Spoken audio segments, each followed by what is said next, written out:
وزیر اطلاعات سندھ شرجیل انعام میمن نے کہا ہے کہ گزشتہ سال 130 ارب کا ٹیکس ہدف تھا، 143 ارب جمع کیا۔ بلاول بھٹو نے سیلاب متاثرین کے گھر بنانے کے لیے وزیر اعلیٰ کو ٹاسک دیا۔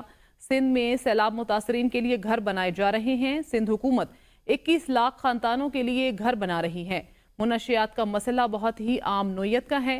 حکومت کو منشیات کے خلاف اپنی ذمہ داریاں ادا کرنا ہوں گی۔ سندھ حکومت منشیات کی روک تھام کے لیے پرعزم ہے۔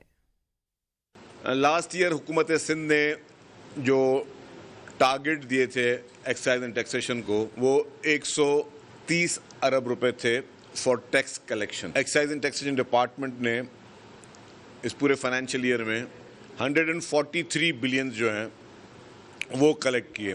حکومت سندھ کی جانب سے اور ورلڈ بینک کی جانب سے 21 لاکھ لوگوں کے لیے گھر بنائے جا رہے ہیں۔